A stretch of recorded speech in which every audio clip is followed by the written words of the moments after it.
Welcome, welcome, welcome. Uh, Merry Christmas, everyone. I mean, Christmas is still, 6 days away, but it's good to have you here, and it's nice to be talking with you, and I hope that we have a grand old time together. I reached out to a few of you via the Discord server and just asked, hey, if I did a coding stream during this break, would you even watch it? And there was enough interest. I thought, you know what, it's worth it. Let's just go ahead. Let's go ahead and do this thing really quick. And what I decided to do was, I know I've shown you some C# on here before, but I was showing you C# bridging it with Java and trying to draw parallels for you so that it would be much easier for you to pick up C#. I kind of want to I want to take like a couple steps back, start again, and just show you C# from the lens of C#. I might mention a few other languages here and there as we go, just to make some similes and comparisons and things like that. But I don't want to say this is what it looks like in Java, this is what it looks like in C#, this is what it looks like in C++, this is C#. I don't want to do that. I want to just show some C#. But I also acknowledge that many of you already have some foundation. You already have some understanding of code at this point. And so I don't want to belabor too many of the simple points. I kind of want to do a bird's eye view flyover of a lot of the basic stuff. Now, with that in mind, if you're part of our Discord server, I am in the tutoring questions channel. If you have any questions that you'd like to ask, whether it be through text or if you'd like to do an on-air call, if you will, then go to the questions section of tutoring and you can jump on there, ask a question. I'll respond as soon as I can during the stream. Otherwise, I'm just going to blather on at you about C# and how much I love C#. I love C#. I don't know if you knew this or not. But I'm a big C# fan. Yeah, I love C#. It was the first coding language that I learned outside of high school. When I was in high school, I learned QBasic, but that was in 1997. And even then, by the time I got out of high school, it was primarily a dead language anyway. I remember that my uncle had a Windows machine. It was like, I think it was running Windows 95. And at that time, they had the MS-DOS window built in, and you could go in there, and then you could launch a QBasic editor and execute your QBasic code. I couldn't even tell you how to do that now. I have no idea how to do that now. But I would sit in his business. He had a family fun center kind of place, and I would go there and I'd work, and when there was nothing to do, I'd get on his computer and I'd open up MS-DOS and launch the QBasic editor and runtime environment, and I started doing like choose your own adventure stories. And that was the only real code I'd ever really touched prior to going to Newmont. So by the time I got to Newmont, the coding experience I had was dead and inert, right? But I bring that up because technically C# was not my first language ever, but it was my first object-oriented programming language. It was the first one of those. And I fell in love with the language super fast. Yeah, there were some quirks and there were some syntax things I had to learn. But as I started working with the language, as I started working with the IDE, as I started working with what possibilities there were, what are libraries, how does that work, and what can I do with those, and what kind of things can I build? And it became obvious that C# was just this powerful, amazing language that was filled with so many developer conveniences. And some people like the developer conveniences, some don't. We often refer to them simply as syntactic sugar. But the idea is that it makes it so that you don't have to manually do everything yourself as a developer, because it's assumed that 99.9% of the time you're going to do it this way. And if you're going to do it this way, then there's no need to make you manually do everything, right? And so for myriad reasons, I think C# is stellar. And I intend to evangelize and become expert in that language for many years to come. That said, let us move on. All right, so again, if you have questions and you're on the Discord server, you can always use the questions channel to ask, okay? All right, so first things first. We need to show you the IDE. Now, this is Visual Studio. You can get this for free if you get the Visual Studio Community Edition, which you can, if you just search in Google Visual Studio Community, you will find an installable for this. And one of the things I love about this IDE is that in the 10 years that I've been working with it, they've made enormous strides in becoming more optimal. When I first started working in Visual Studio, it was a resource hog, and it was understood that it was a resource hog. You didn't want to have more than 2 instances open at a time, and the installation was 8 gigs, 10 gigs, 12 gigs, just sort of depended. It was huge. It was just this big monolith that was just sitting on your system, and if it was running, then it would just ate up your RAM.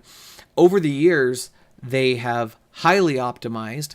They have made it exceptionally modular so that when you go to install it, you can select the modules you wish to install. I'm not going to show that here. I do have a video for that on YouTube about how to get set up really quickly in Visual Studio. You can see what I'm talking about there. If you're interested in following along, then feel free to go check out that video, download Visual Studio Community, and then follow along with this video. And of course, after this video is done, then I am more than happy to upload this to YouTube, and then you can check out this video in post, okay? All right, so this is Visual Studio, and it is absolutely my preferred IDE. And of course, you know, I'm exceptionally biased in this case, but even so, I love this this IDE. So hang on one second. All right, there we go. All right. I have it in the dark theme mode. I prefer the dark theme. It's easier on my eyes. It's not so bright. Really easy to get along with. And they have this really great landing page where you have a get started section that will give you some articles on how to get started in this technology in general. Look, build your first app in 5 minutes, right? They also have recent things that you have created or worked in or opened. You also have different project types that you have recently created so that you can go back and create another project of the same type. They have really excellent usability here. Also, one of my favorite things is this developer news section, which has always has the most interesting headlines. For example, I did not realize this, but the Microsoft Connect 2018 conference was yesterday. I had no idea. And they announced the new version of Xamarin Forms, which is a C# platform for developing for iPhone and Android, which makes me exceptionally happy. That's a technology I haven't really played around with yet, but I intend to. And they have, you know, articles about how subscribing to Visual Studio is a good thing, and it's all Microsoft information, right? It's all about how to use their products and how to use their products better, that sort of thing. But these articles are always so interesting just to keep an eye on to see what the trend is in the market. Okay, if I want to start a new project, I can go to File, and I can say New, and I can say Project. Or, you know how I feel about real developers. Real developers use shortcuts. They use hotkeys, right? Control-Shift-N. Also, there is a Create New Object link right here underneath the New Project section. So you have 3 ways that you can start a new project. Me personally, I like Control-Shift-N because real developers use hotkeys. And previously, I showed you using a .NET Framework application. That is quickly becoming their legacy library. That's their enterprise library, but it's their proprietary framework. However, .NET Core is the open source version of that, and it's the more current version of that, and it has ever-growing features, and it's the current thing that they're supporting and all that jazz. So the sooner we make it over to .NET Core, the better. So I'm going to go ahead and say, yeah, let's do .NET Core. And the scary thing for me is I haven't played around in .NET Core that much, so the projects are structured slightly differently, and I don't know all the parts yet. So that's going to be a little different for me. I'm going to go ahead and browse earlier. Well, let me guess. Yeah, that's what I thought. I had a location picked earlier, and then I totally forgot to save it. So I'm going to just navigate down to where I keep all my Twitch demo stuff.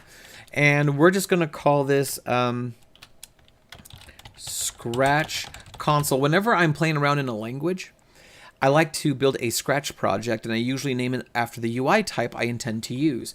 And we're going to be building a console application, so I'm just going to make a Scratch console here. And, right. This is not actually where we name the project. This is just us picking a destination. And so this is the destination I want. Twitch code, good deal. We name the project right here in this first box that, you know, says name. And we're going to say Scratch Console. And notice this checkbox on the right-hand side that says Create Directory for Solution. I always have that checked because that means that my solution is going to have its own directory where all of my code that belongs to that solution is going to live. I want to talk about what a solution is because it's not a project. All right, so we click OK. It's going to go through the process of building. It's grabbing the references to the libraries that we need, and it's setting up the starting folders and all that jazz. I've been using Visual Studio for a while, so I don't exactly have the default layout. But normally, pinned right here to the side will be your Solution Explorer. And Solution Explorer is your friend. This is where you're going to see your solution, which is this top level item. And you're going to see each project in that solution. So let's talk about that for a second. So what exactly is a project? What's a solution? All that jazz, right? So a solution is an organizational container. An organizational container that contains each project in that realm. A project is going to be a single app, like we just started. We just started a console project, right? That's one project inside the solution. A solution may hold one or more projects. Whenever you go to open up your code in Visual Studio, often what will happen is if you don't just launch Visual Studio and then go into the shortcuts for which projects you're currently on, you could instead double-click the SLN file, the solution file, and that will open up the solution in Visual Studio with all of its projects, with all of their attendant code. It's super, super easy to open projects in Visual Studio. In other IDEs and other languages, you often have to go through an importation process. Visual Studio doesn't make you do that. So that's nice. I like that. Okay. Going back here. It might behoove us to just take a moment and look at the file structure that we've created with this new project, okay? So I'm going to come down here to where I've got my code, and let's take a quick peekaboo. You can tell I'm a parent when I say stuff like that. Here is the Scratch console directory. This is the root directory of the solution. Remember, the thing that contains projects. It is not the project itself, although it is named after the first project. I can rename the solution, I can rename the project, but those are two separate things, despite having the same name for right now.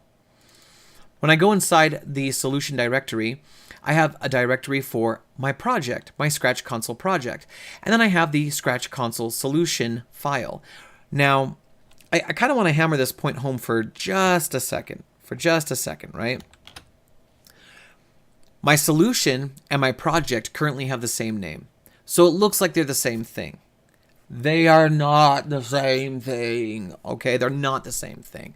It's just like when you have a parent and they have a child named after them. This is typically a father-son relationship, right? So if you have Peter the father and Peter the son, yeah, they've got the same name. They are not the same person, right? Solutions and projects are kind of the same concept, where a solution is the container. It is the Uber object that wraps around all your code, but it's just a container. It's just an organizer. If you've ever worked in Java before, then you understand the concept of workspaces. And Visual Studio has the concept of workspaces also. But solutions are like micro workspaces. They're like the next step down. And they sit in between a real workspace and your code. But a solution is just a container that holds each project, and each project is what holds your code. So right now, by automatic default, when I name my project a certain thing, then it's going to name the solution after that project because it's the only project in the solution. But as time goes on, you'll see, in fact, we might even get to this demo today where we have more than one project in the same solution. And you can see how there are two different projects making two different applications and all that. Okay, so I just want you to have that concept clear in your head that a solution is not a project, despite being named the same thing as the first project. All right, so here's my solution file, and here's my project directory. If I double click into the project directory, I get the program CS file. That's what we're about to look at over here, right? We have this object folder, and this object folder is where a bunch of compiled assets ultimately end up. We also have bin. Bin is the binaries. This is where we're building to whenever we build our final assembly, our final intermediate language files will end up in some directory inside here. By default, you may notice in Visual Studio, we're set to a debug configuration. And I like to develop in debug because I can either launch normally or I can launch in debug, and I have all the appropriate assets available when that happens. I can, however, say, hey, no, I want to build a release version, which has less output, if you will. It has less in the binary files. It has less overhead. It makes a smaller file overall. This is meant for actual release, for publication. If you're not actually trying to publish, best thing to do is probably build and debug so that you have full access to all of the developer tools that you might need to fix any problems you discover. Now, building in debug is not the same thing as running in debug. Building in debug just means that you create the binaries in a way that the debugger can manage, and it has all the appropriate assets so that you can analyze the code. Running in debug is the actual process of debugging your code, and we'll get to that in a little bit. So when I build, it's going to go into this debug folder, and it's going to build out my files here. Right now, there's nothing to look at because I haven't built anything. All right, so let's fix that. I'm going to go ahead and just minimize that folder. You'll notice that we have I have my code lines numbered. If you don't have that set up on yours, there's an easy way to turn that on. Do a quick Google search on Visual Studio numbering code lines or numbered lines or turning numbers on lines, something to that effect, and you'll find an answer really fast. Here's the using system. This is saying that there is a namespace out there. You can consider a namespace like a package in Java. There's a namespace out there, some container of code that I want to use. And this is part of the default library system that comes with Visual Studio and the .NET SDK. This is something, I shouldn't say it comes with Visual Studio, that's just the IDE. This library, this namespace belongs to some library. If we look over here where it says dependencies, we can open up the SDK, and there is this Microsoft.NET Core App 2.1. That is a library. Actually, I should take that back. That is a collection of libraries, a collection of packages and libraries. Package in C# is a thing, but it's different than what you might consider in Java, just so you know. But anytime you see something marked DLL, that stands for Dynamic Linked Library. And that means that is a body of code that the Microsoft team has put together so that it can make our coding lives easier. And there are a ton of default libraries here. There are just a bunch of default libraries here because they're all members of this new .NET Core app collection. Now, MS Core Lib, one of the central libraries. In fact, if I'm not mistaken, I think that's where system comes from. In fact, I'm kind of curious. Can I F12 into that? No, I can't. Okay, never mind. But the point is, yeah, there's a whole bunch of libraries here, a ton. The good news is you don't have to memorize these because they come by default with the app that you're building.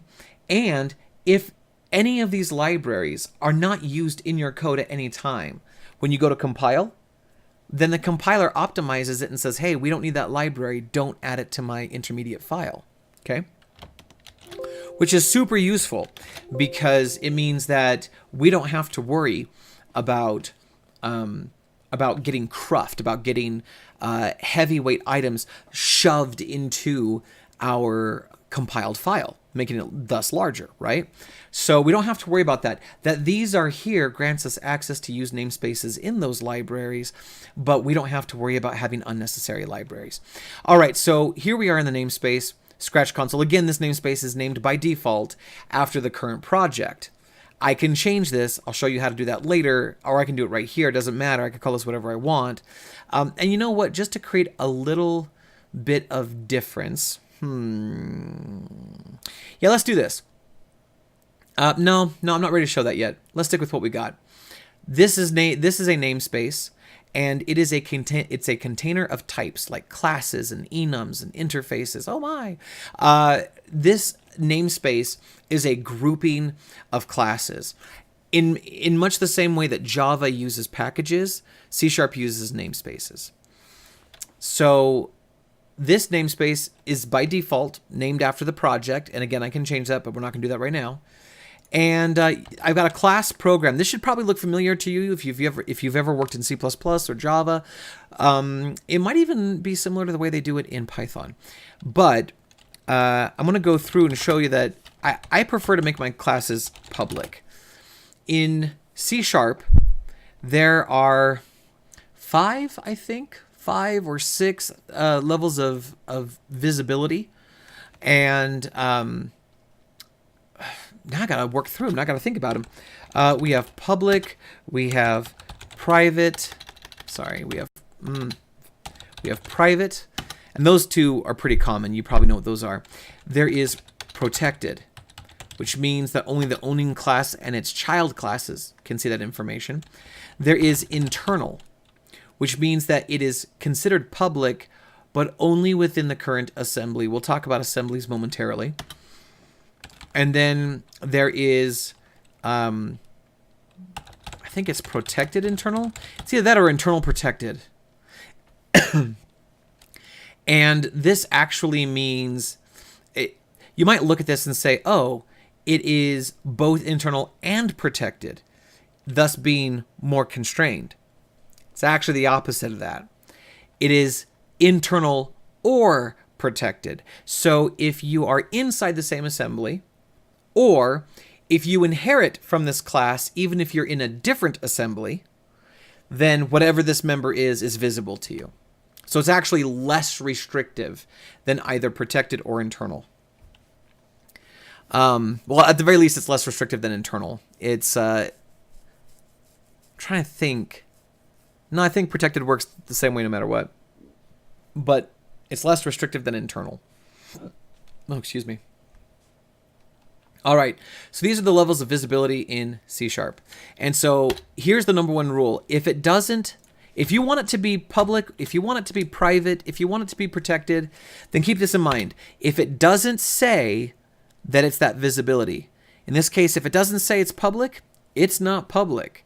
The default visibility type of a class is actually internal in C#. So if it doesn't say public, it's not public. And I treat members the same way. If it doesn't say public, it's not public, right? In fact, there's no time of which I'm aware that the default visibility of a type or a member in C# is actually public. It's never public by default. All right. So here is our nifty little application, right? Here's our nifty little application. Hello world, look at that. By default, that's there. I did not put that there. But let's look at this for a second.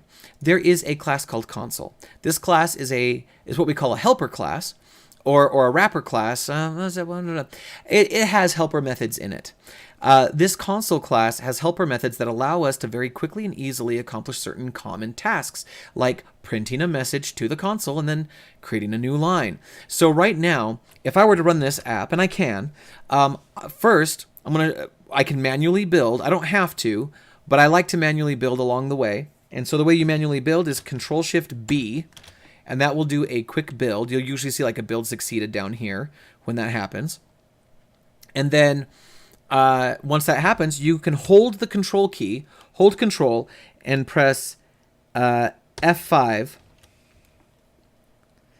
Oh, someone just threw me out a message. They said private protected and protected internal. Ah, thank you, thank you. I always get internal protected and protected internal swapped. Private protected. I'm going to have to look into private protected because that's not one I've used before, so I've got to see what that definition is. Let's see. So here is our console window, and it says, hello world, just like we knew it would, right? But notice that this is opening up the actual command line in Windows, right? If you were to hit the Windows key, and you were to type in CMD and hit enter, that is the kind of window that opened up when we ran this application. Okay, it's what we call the command prompt window. It used to be referred to as the MS-DOS window, but it's not MS-DOS anymore, so we don't call it that. All right, so easy peasy. If I hold control and I hit F5, it runs the application. The reason I'm holding control, though, is because I don't want to execute in a debug runtime. If I just hit F5 if I just press the F5 key, it will run the application, but watch what happens. It was there and then it was gone. In fact, it'll probably be there a lot faster this time and then gone. Okay, good. Now, the reason for that is that when you hit F5, you're just running the application with no debuggability. It's just executing. I'm sorry, take that back. It is running in debug. Excuse me, I misspoke. It is running in debug. And what happens is there are no breakpoints and there are no exceptions. And you reach the end of the application. Once these three things are true, the thing just closes down. It just goes away. So the app ran, it did the thing, but because there was no need to stop for input, there was no bug, there was no exception, there was no breakpoint, it got to the end of the application. It's like, okay, well, debugging's done. There were no errors, so there's no need to keep going. Control F5 is just run the application like usual, like normal. Okay, now that we've done a build, if we come back over here to this folder, we go to debug, and we go inside this core app thing, you will see that we have, see, this is super, super interesting to me, because core is a little bit different than what I've worked in before, right? You'll notice that there's this Scratch console DLL thing. How weird is that? Because normally this would not be a library, this would not be a DLL. Normally this would be a .exe, this would be an executable on its own. And I'm going to just switch this over to release and build again and see what happens. Now that I switched it over to release, if I come back over to bin, you'll notice that there's a release folder. If I double click that and go inside this folder, here is the release version. This is 5K. I'm just getting really curious now. That one's also 5K. Okay, so there's not like a noticeable difference in size this time. And that's perfectly fine. The way that .NET Core runs utilizes our applications as if it's a library. And to be honest with you, I haven't researched heavily into how they do assemblies at this point. So I expected this to be a .exe because that's what normally happens in .NET Framework. In Framework, when you build an application that's meant to be a standalone application, it builds an exe. If I double click on this thing, Windows knows that that's a library and it's not meant to be executed on its own, despite the fact that we made this a console application. So it needs some kind of runtime to execute the code that we've written. Not a big deal, not a problem. We can make that happen. Also, there are different projects you can create that will turn this into an executable, that will make it an installable, all that stuff. So we don't have to worry too much about that. But now that we're here, let me just point this out. This is what we call the assembly. This item in blue is the assembly. And the assembly is that thing that gets created when you build, when you compile. There are other files that get created also. You can see that here. But that DLL is that intermediate language. If you've ever worked in, I keep going back to Java because it's just what I've worked with recently, but Java is a language that compiles to an intermediate language first and then is interpreted at runtime. C# is the same thing in that way, in that concept. We write the source code, it gets compiled into an intermediate language that gets passed into a runtime environment, and then the runtime environment interprets it at runtime as needed. This thing here is called the assembly, and they called it that because the intermediate language that they went with is based on a language called assembly, or assembly language. And Microsoft's intermediate language, previously MSIL, we used to call it MISL, now it's called Common Intermediate Language, so CIL. That is based on assembly. So when we would compile, and that would change from source code into this intermediate language code, that became assembly code. So we call it the assembly. So anytime I say the assembly, this is what I'm talking about. I'm talking about this compiled body of code that is the project's output. This project was compiled into this thing. So when I talk about internal, when I talk about something being internally visible or being having a visibility modifier of internal, and it's only public within the assembly, I mean it's only public within this compiled code. If we then brought this code into another project or into another application, anything that was marked internal would not be visible outside of that assembly. So hopefully that makes sense. Okay. C# is cool. in that it borrowed very heavily. It was actually based, Java came out first, and Microsoft said, hey, that's cool, let's build our own version of that. And so they based a lot of their decisions initially on how Java did things. And Java has this notion of primitive types. In fact, most languages have notions of primitive types. And just like Java, C# has reference types, it has value types, where the variable of a reference type holds the reference, and the variable of a value type holds the value. In C#, we have int. Oh, excuse me, I'm not inside the class. My bad. We have the numerics, right? So we have the integral types, and those include int. And I'm sorry, let me do this. I like to do this in ascending order, so let me just do it right. Here's byte. Here is short, int, and long, which is exactly like Java, and I want to say it's exactly like C++, and much like several other strongly typed languages. C# is a strongly typed language, so when you declare a variable, you have to say what kind of variable it is. I'll show you a little shortcut around that in another stream. But suffice it to say, C# is always strongly typed. It's just a question of when that type is discovered. Okay, so here we go with floating point types. And that's going to be in order of from smallest to largest: float, double, and then we have decimal, which is a version of the floating point values that most other languages don't have. We'll talk about that in just a second. And then we have the non-numeric primitives, and these would be the bool, which, as you know, is just true or false. And then we have char, which is just a single character. Now, the memory size of these things is pretty standard. You know, a byte is 8, a short is 16, int is 32, long is 64. A float is also 32, like an int, and a double is 64, like a long. So then what's a decimal? Well, if we keep going up by powers of 2, then it's going to be 128, right? And this is for extremely precise numbers, and this is used commonly in financial applications, in finance, business, markets, all that stuff, right? Money markets. So decimal is super important whenever you're dealing with money or you're launching things into space. That's when you want to use decimal, right? Outside of that, yeah, you probably don't need it that much, to be honest. Non-numeric types, bool and char. Okay, cool. So now in one of my previous streams, I went into a little bit more depth on these because these are the 9 primitive value types. And you can actually go deeper. There are signed and unsigned versions of all of these numerics, up here. So not of bool and char per se, but of byte through decimal. You have signed and you have unsigned. That means that you can have positive and negatives if it's signed, or if it's unsigned, it goes from 0 to some higher number. The short answer here, the short rule here is, given any type that is signed, like int, where you go from negative 2.147 billion to positive 2.147 billion, if you instead go with an unsigned type, a uint, now it ranges from 0 to twice the previous max because it has the same range of numbers, but there's no need to use that farthest bit to represent positive or negative. So you can now represent twice as many numbers.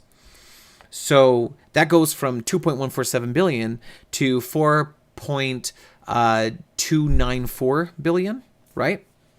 You can go from 0 to almost 4.3 billion if you go unsigned.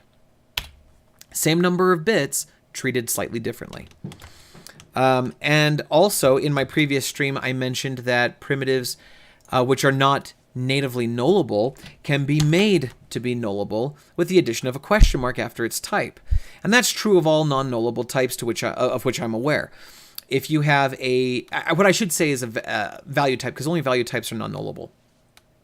So if you make a struct, which is a custom value type, or if you make an enum, that's another custom value type, or if you use any of the primitive value types that you see here, and you want null to be a possibility. For example, in the case of a bool, you want the possibility of null because you're trying to get an RSVP. So either they're going to attend, they can't attend, or we don't know because they haven't replied. That's 3 states, but a Boolean is typically only 2 states. So to get that third state, we add a question mark, it gives us null, and now we've got a trinary Boolean. All right. So these are the primitive types. And someone might say, well, wait, what about string? What about string? Well, these are the primitive value types, right? Primitive means the smallest possible component you can have. Sometimes people say primitive and native. And I would argue that those 2 words are different. Oh, good question here, really quick. I got a question on the stream. When iterating through arrays in C# would using a uint be better than an int? I would argue no, and the reason is that arrays can never, as far as I know, I cannot have an array so large that a uint would be necessary for the index, nor have I ever needed an array that large. But I think it may actually be impossible for an array to be that size. Hey, you know what? We can try that out really quick. Why don't we try that out really fast? Since we're talking about declaring variables and types and such, okay, fine. I can declare types, I can declare variables or fields.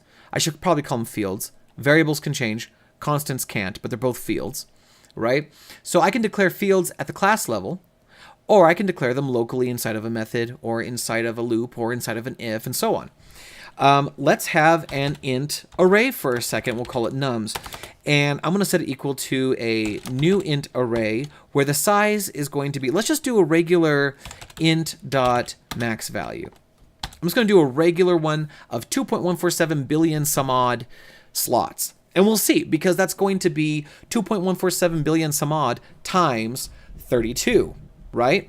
So we're going to have easily over 64 billion bits, right? All right, cool. So let's see if this works. I'm going to go ahead and run it.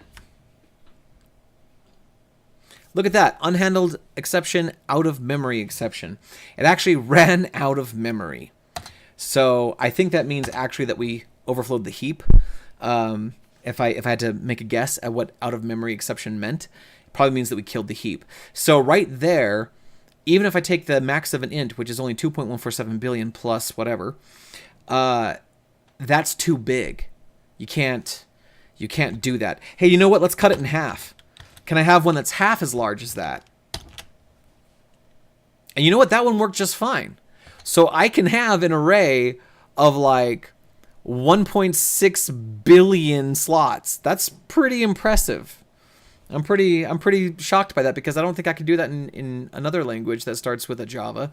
All right, so yeah, so the short answer here is, to your question, there's no need to use a uint because you'll never have an index that large.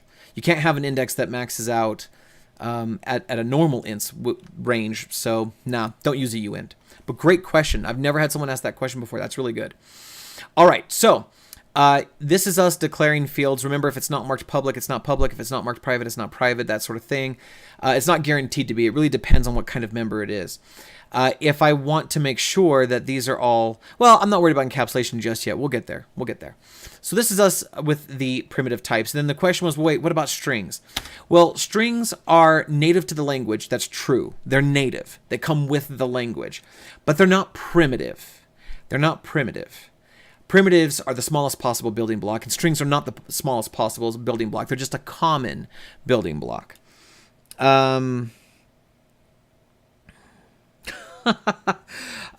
got this comment on the stream. It said, I did it during Hangman in Java, caused a lot of delay in my project. Yeah, I imagine it would. All right, so here we go. How do we do a string in C#? I can declare this at the class level or in the method, but I just write string. Now you'll notice the string here is a lowercase s. I could technically do a capital S. I got news for you. One of my favorite things about C# is that they think about the developer first. They have a lot of conveniences that are built into the language. And one of those conveniences is, hey, yo, bro, we know that you use string a lot, so we're not going to make you hold the shift key when you type string. You can just do it lowercase. But the truth is, if I hover over this little thing that looks like a primitive, do you notice that? Look at that, look at that, look at that. It has the same context highlighting as these primitive value types, right? It's this blue thing, and it has the same keyword highlighting that we have here. But when I make it a capital S, it gets the class highlighting like you see here with console. So why is it highlighted? Why is it lit differently than the other version of itself? It's because of the way that it's used. This is a reserved keyword that means the class system.string. This is the actual class name string, which refers to the exact same thing. The short story here is they're the same thing. They're the same thing, which I love, actually. I love that they're the same thing, because then I don't have to worry about, oh, do I use a lowercase s or I use a capital S? I don't have to worry about that, right? I can just use the one that's most convenient at the time, which tends to be the lowercase string. If you are working in a C# environment, they'll expect the lowercase, just so you guys know, okay? Alrighty.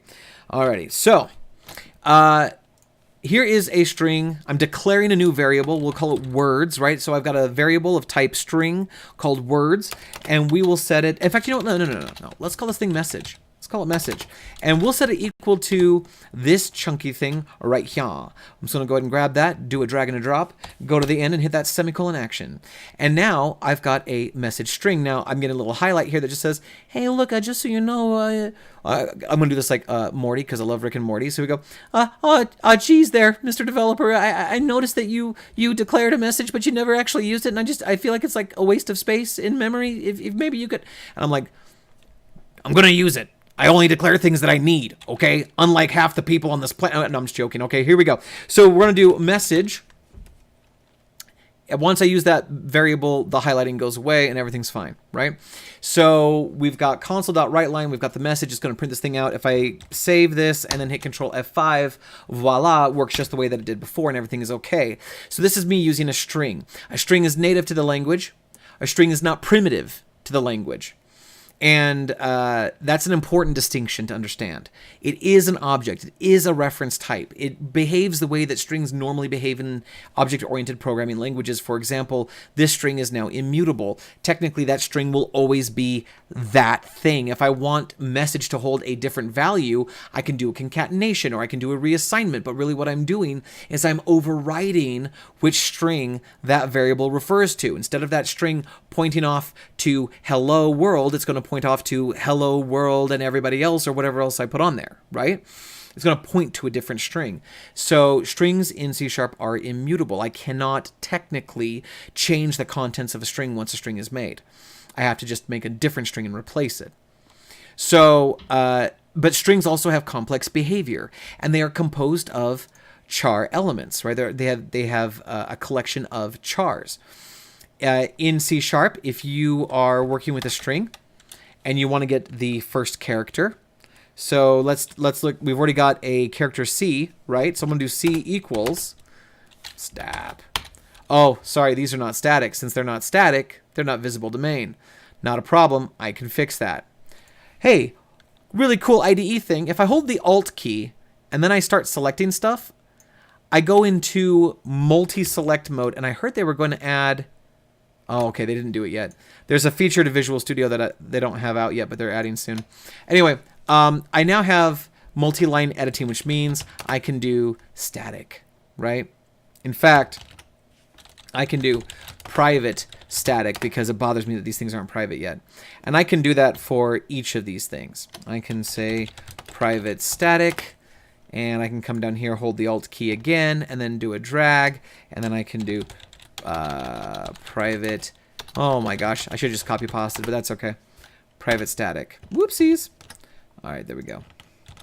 All right, so now these are all static and they're all private. Yay. Okay, cool.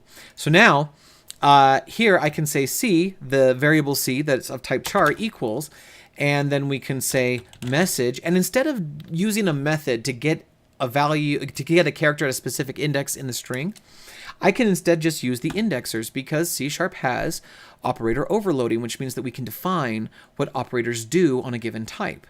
So strings have the index operator overloaded so that it will allow us to index into the string like we would any other array of whatevers.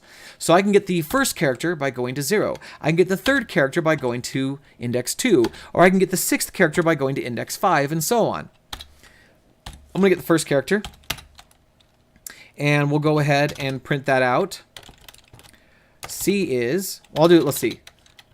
Yeah, why not?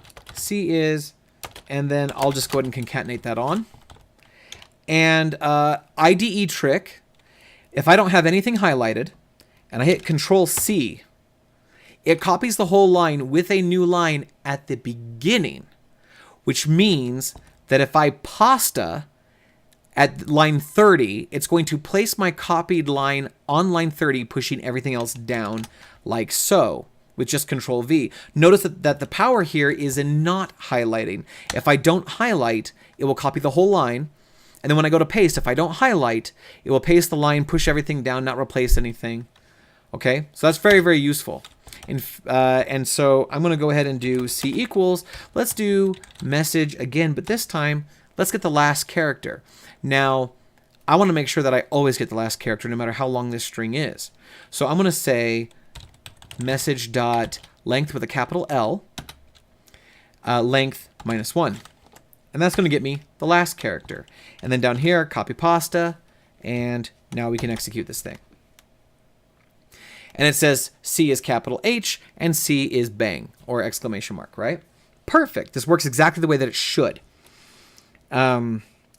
New string message.toCharArray.char@0. Perfect code. Perfect code. Yeah. Too much code, my friend, right? Inside joke on that one. All right, so this is us messing around with a string, and if I want, I can do other things with a string that are pretty common. Things like if I say message dot, I can do last index of a given character. I can do last index of any sequence of characters. I can normalize. Returns a new string whose textual value is the same as the string, but whose binary representation is in Unicode normalization. Oh, interesting. Okay, so this converts our otherwise ASCII or lower level Unicode into a higher level Unicode. Nice. Pad left, pad right. There's a lot you can do here. There's an insert. But the most common things are you can do a contains to see if, let's see. Let's do a contains. Contains, and then we will say, does it contain the letter E? Right? Notice that this version of the contains method wants a character. You can see that right beneath my cursor where it says bool string.contains char value. But it also says on the far left, it says 1 of 4. And it has up down arrows. That's because there are 4 overloads of this method. In other words, this method has 4 different versions. If I hit down, it takes in a string, and it will tell me if it contains this string as a substring. If I hit down again, it's the char value and then how I want to compare that value within the string. And the same thing is true of this substring. How do I want to compare that? So let's do ELL. Okay. We'll see if it contains ELL. And it should because we have the word hello, right? So I save, I hit Control F5, and sure enough, it's true.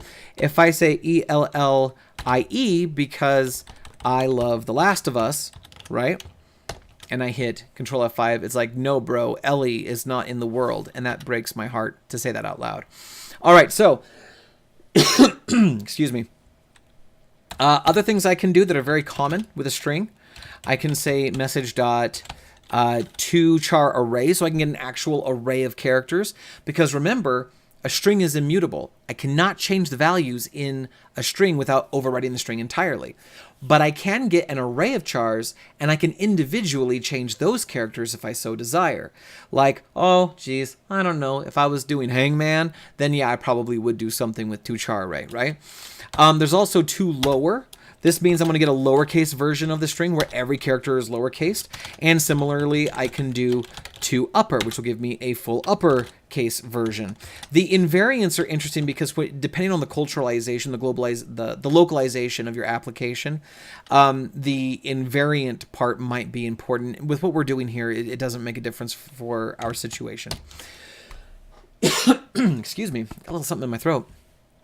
And now you can see that we've got the lowercase output, we've got the capital, hello world, right? We got that version right there. So very common functions with a string, right? Okay, cool. All right. Now, this is all well and good. and this is fun. We can dink around with this, and this will give you a sandbox to play in. I feel like you understand what the types are, and this is on video, so if you want to check them out, you can always back up. I'm going to delete them. We don't really need to play around with this right now because we're bastardizing main. Hey, fun fact, feature of C#, this is cool.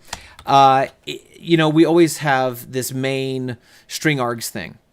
If it ends up that you don't care about startup arguments, you're not going to do anything with them. They can pass them in if they want, but you're not going to check, and there's just no concept of a startup argument. You don't have to have them. You don't have to have them, and if I hit build, everything builds just fine. If I hit play, everything plays just fine. In fact, just to prove it, because I know I removed everything, let's go back to hi. You know, we'll do that. And you can see that it works just fine. In C#, you don't have to have the args argument or parameter. You can have it without. Now, that's just a minor convenience thing. You don't have to worry about that. But it just makes life a little easier, right? Now, as you may know, if you know me at all, then you know that I love a useful homemade library. I love a useful homemade library. My favorite library to have on hand is Console.io. Now, I know what some of you are doing right now. Some of you are either going, yes, it was so useful. I love Console.io. Some of you are going like, oh, not that again, right? So I understand both of those reactions. Doesn't change a thing because Console.io is super useful. So this is what we're going to do. I got a quick question on the stream. How do I do the multi-line comment thing that you could do in Java, the control / thing? Oh, okay. If you want to comment out multiple lines that already exist, I will absolutely confess that in Visual Studio, the hotkeys are not intuitive, but it is Control K C. I always joke that the K is like the German word command, like you're going to command it to do something. So it's, and then the C is for the English comment. So it's Control KC, and then if you want to uncomment, it's Control KU to get it back. Not as intuitive as the Eclipse version. Totally agree, but still useful and still present. Okay, so here. Here's my solution. Here's my Scratch Console project. I now want to create another project. And I've thought about it and I'm like, you know what? This is just my experimentation area. I'm going to go ahead and say that this project belongs in the same solution as the project I'm currently building. Or maybe the library I want to build is specifically for this project. And because of that, I don't want them to be separated from each other. I want them to be just in the same container.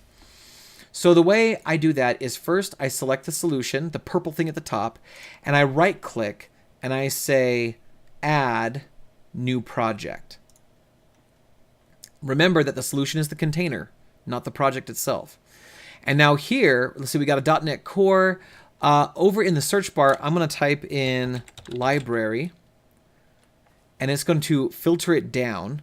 So we have a class library, but be careful. Notice this one is for Visual Basic. You can see that on the right-hand side. You can also see the VB on the left. We want a C#, Visual C#, class library, and .NET Core. That part's really important. And again, I've not worked with .NET Core much yet, so here's hoping everything works the way I think it does. All right, so inside of our Scratch console, notice the destination. It's where I went before to build the brand new solution. But we're building a new project, not a new solution. We're building a new project that goes inside the solution, and the solution has its own directory called Scratch Console. So the Scratch Console solution directory is what we're indicating here, and that's very useful and good to know. We're going to call this console.io, and I'm going to do _core, because this is the core version, right? I'm going to go ahead and click OK. I have console.io in C#, but it's the .NET Framework version, and so this will help me distinguish which one's which. And notice that because we're making a library, it defaults the class to public because it knows that if this is internal, then outside the library, this thing will not be visible. And actual tater, I'm with you. The hotkeys are not intuitive. It is weird, but it's there and useful. All right, so I'm going to call this class, CIO. Let me show you something interesting. Notice that I changed the name of the class here. If I do control dot, it's like, hey, do you want to rename? And I say yes. Now, when I do that, it renames it everywhere in code. But notice what it did not rename. It did not rename the file. Because in C#, unlike some other languages, Java, unlike some other languages, it is not required that the file name be the same thing as the rootmost class. It is not required that you only have one class in a file. In C#, you can have as many classes, as many interfaces, as many enums, as many structs, as many types as you want declared in a file, all at the same level. So, just for example, I could come in here and declare another public class, CIO2, right? I could also declare a public interface. If I could spell interface, that'd be really cool. I1, just for funsies. And I could even have a public enum, E1. Notice that they're all at the same level. They're all in the namespace braces. They are all sibling to each other. They are not what we would call nested, right? Like right now, it's nested because I pushed CIO2 to be a type declared inside of Control KD or Control KD. Oh, come on now. Control KD. Thought it was going to format, and it didn't. Hey, there we go. Control KD. There we go. It was because it had focused somewhere else. This right now is a type declared inside of the CIO type. That is a different architectural expression. This is now a nested type. This is now, I don't want to say internal because it has a different meaning. This is now a nested type, a type nested inside of CIO. Whereas out here, it is a type independent of CIO. It is external to and sibling to CIO. In C# you can do this. You cannot do this in other languages like Java. Comment on the stream. You may need to get that cough looked at. You made some nasty sound. True story, right?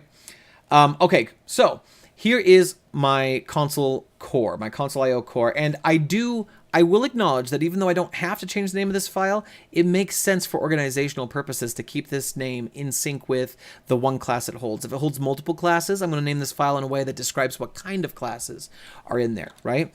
So with that selected, in fact, here it's above me. With that selected in Package Explorer, I'm going to hit F2, and I'm going to rename this to CIO. That way, I know that's where the class file, or that's the file that class is in, right? And also, something that's really cool in C#, you can state that a class is meant to be static. In other words, all of its members must be static. They cannot be instance-based members of any kind. This enforces that. This also means that on the outside of this class, I cannot make an instance of it. That's good. That means I'm communicating to other developers how this class should be used. It should be used in a static way. It should not have its own instance, right? It doesn't even have its own state, so of course I don't want it to have its own instance. All right, so here I'm going to declare a public static. Let's do the common stuff, right? I'm going to return a string, and we're going to do prompt for input. In C#, the convention for naming a method is to start with a capital, or also known as Pascal casing. And you'll notice that declaring a method here is the same as it is in many other languages. We have its level of visibility, or you can leave that off to take the default. Don't take the default. Whether or not it's static, which we need to be in this case, right? What it returns. If it doesn't return anything, you would put void, but we want to return a string in this case. And then we'll have prompt for input, which is the name of the method, and then we'll have the parameters. I was going to save this for tomorrow's stream, but I might as well just show you now. When you're declaring a method, you can use what's called default parameters. Default parameters say, hey, I've got this parameter, but if you don't provide it to me, I will take this value by default. See, normally what would happen is I would require a string called prompt, and then I would have some Boolean called allow empty. And then I got to thinking about this the other day, and I'm like, well, wait a second. What if I want to have the exact same thing except I want to be able to distinguish whether or not, you know, we're going to allow null. Allow null, right? And then it's like, but wait a second. If we have that, then why don't we also have the situation where you might allow empty but not null, or you might allow null but not empty, and now you have 3 different methods, right? And just to satisfy the compiler, I'm going to go ahead and just return null for right now. I'm going to go ahead and copy. Oh, wait, whoops, that was wrong. That was the wrong key. Copy, pasta, just to make the compiler happy for a second. First of all, this does not compile, because even though I changed the name of the variable, I've got the types in the same sequence. And it's like, wait a second, you already have a prompt for input that has a string and a bool. You can't have another prompt for input that has a string and a bool, because then I don't know which one you're calling, which makes total sense. So I can't have this version. Don't have to worry about that. But now I've got 2 versions of the same method, which is fine. That's called an overload, like I showed you earlier with the strings.contains method, right? But usually what happens in these methods is that one method, often the simpler version, calls the more complex version with default values, if such a thing exists. So C# was like, hey, you know what? Instead of having mandatory overloads over and over again, why don't we just give them the ability to define by default what these values should be? So here, I'm going to default my allow empty to true, and I'm going to do allow null to be false. I think these are the 2 most common cases for these things. Because they're the most common cases, I'm just going to set them to the most common thing, right? And the reason I do this, when I start to call this method later, you're going to see the advantage of this. But what this means is when I call prompt for input, I don't have to pass in the first bool or the second bool if I'm happy with these settings. I can just pass in a string and be done, which is kind of awesome. All right, so now how are we going to go about this? How are we going to go about, okay, how do we prompt for input, right? And I could even determine that there was such a notion as such a thing as a default prompt, like enter your input. Really generic, right? And super duper context void. Super duper devoid of context. But now, when this method gets called, they don't have to pass anything in. They can just call the method as it is. And it will have a contextless prompt, which isn't very useful. But it's something, right? I could also say, hey, you know what? I'm going to require them. I'm going to require them to pass in a prompt. I'm going to require that. However, if prompt is null or prompt dot, let's do dot trim.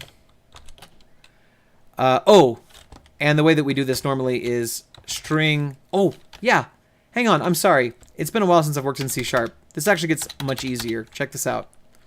If string, the type, dot is null or empty, because that's a common check, right? I was just about to write the whole check for null or empty. If the string that I provide is null or empty, and I'm going to pass in prompt.trim. I refer to that as trim empty. If I get nothing but white space, that's trim empty. In other words, if I get rid of that space, it's an empty string, right? So if it is a trim empty scenario, boop. Control KD. There we go. Control KD, by the way, is auto format. Naturally, that's what Control KD would mean. D means to format. So whenever anything doesn't look right, just give it the D. All right, so if string is null or empty, and then you pass it prompt.trim, so we're checking to see if it's trim empty. Now I can say prompt equals enter your input, or I could throw an exception here. I could say it's not the library's job to assume what you meant. So we're just going to throw an exception here. You know what? This library is primarily for me.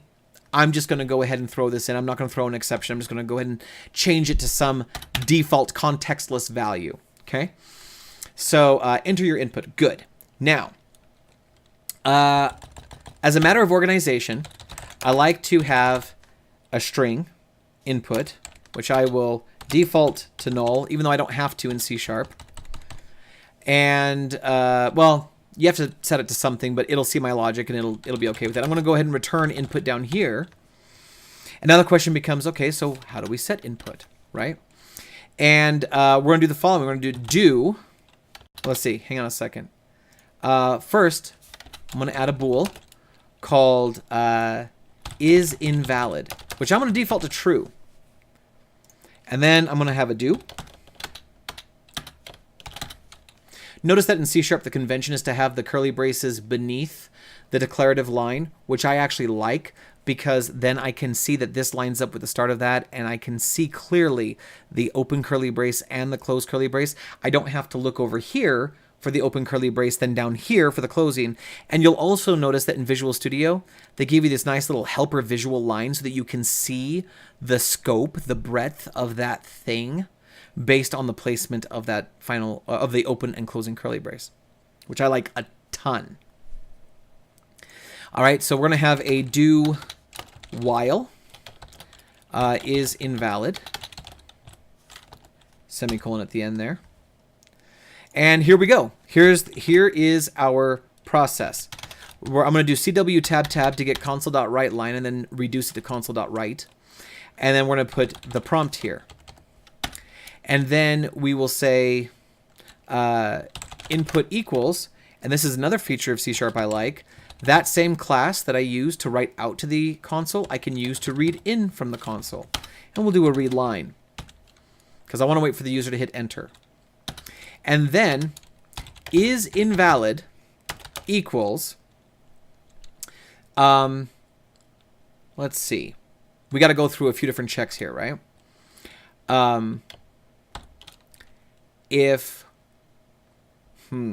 me think about how I want to structure this logic for a second, because we've got null and we've got allow empty. Well, the way I normally do it is with the empty thing. I would normally say, if not, this is a good place to start. If not, string dot is null or empty. If it's not null or empty, it's automatically good. Just pass it back. We don't have to check for white space. We don't have to check for trim empty. That's not our job. Our job is just to get input from the user. So if input exists, just pass it back. So if it's not null or empty, or if input is null and, is null and we're allowing null, or I'm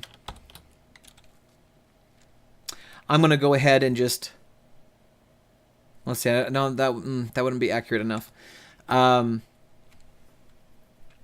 If input equaled string dot empty string, or empty, that's how you get a version of the empty string that you can compare to another string without having to do like just double ticks, right?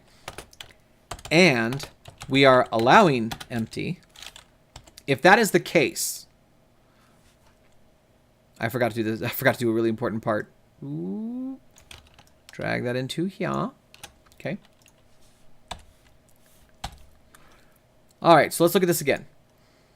If it's not null or empty, or if the input is null but we're allowing null, or if the input is empty and we're allowing empty. In all of those cases, we are valid, right? But I'm checking for is invalid. So I'm going to go ahead and I'm going to wrap this entire sequence and just bang it. That's all I'm going to do. I could distribute the bang, but this makes a little bit more sense to my brain right now. And there's probably a way to trim this logic down just a little bit, but this seems pretty good to me. So it's invalid if it's null or empty. Ooh, I got to be careful though. Crap. Never mind. Never mind. We got to do it like this. Sorry, guys. I can do or this. Okay, good. All right, so if input is null and we don't allow null, or if input is empty and we don't allow empty, that's actually a lot cleaner. And we don't allow empty. In either of these cases, it's invalid. In every other case that I can think of, it's valid, right?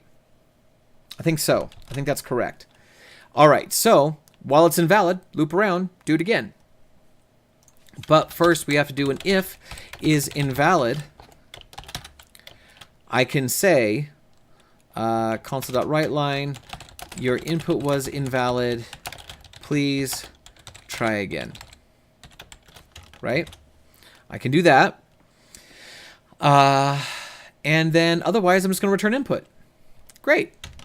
So now we've got this. Oh, please don't do this to me right now. Let's do a save all. Okay, there we go. Now we've got a single method that's just prompting for input that we can use, right? And this is a library. Check this out. This is interesting. If I go to project and I go to properties, or if I right click on the project, notice that this is a solution. This is a project. This is a project. You can tell by the C# symbols, right? So here's console.io core. If I right click on that and go to properties, it opens up this dialog and it tells me what framework we're targeting. We want core 2.1. That makes sense. And because it is of output type class library, it does not have a startup object. It does not have, in other words, it doesn't have a main to run. Okay, cool. So here is my class library. The best thing for me to do, if I want to test this, I have two options. I can either add another I can add a main, basically, and when I'm done with that main, comment it out, and then while that main is live, because I want to test, I can switch this to a console application and try it that way. I could do that, but that's kind of messy. I have to do a lot of like commenting, uncommenting, changing the settings of my project and so on. It gets messy, and I don't like that so much. Instead, what we're going to do is here in Scratch Console, under dependencies, I'm going to add a reference. And when you do add reference, what we're doing is we're saying, hey, I want to add a library to this project.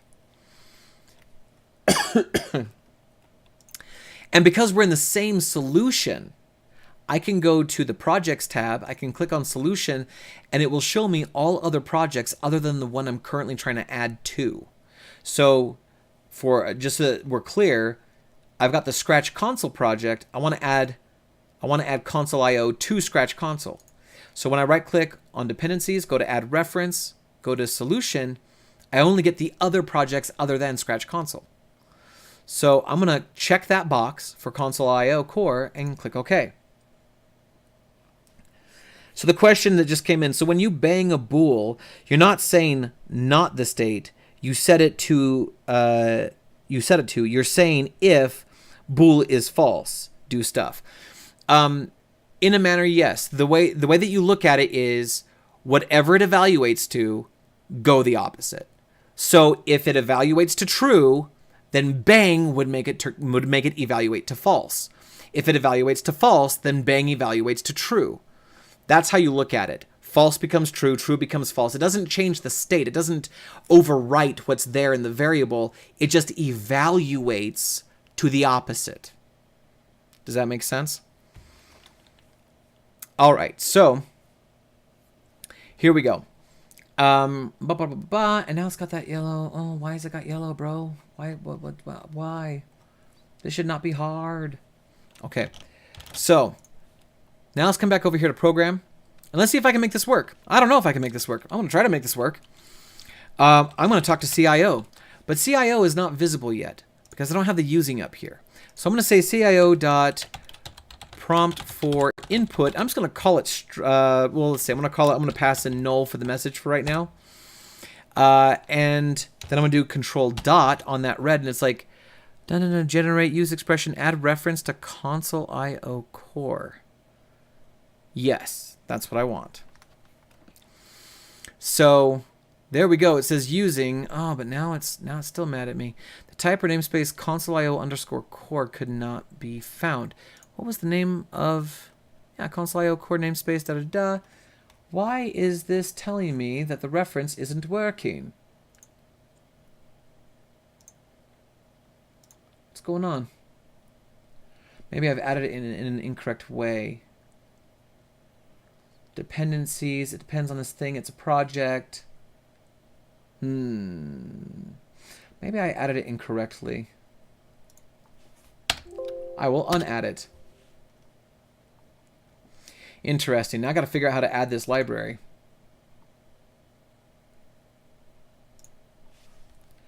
That's my program. I don't want to delete that.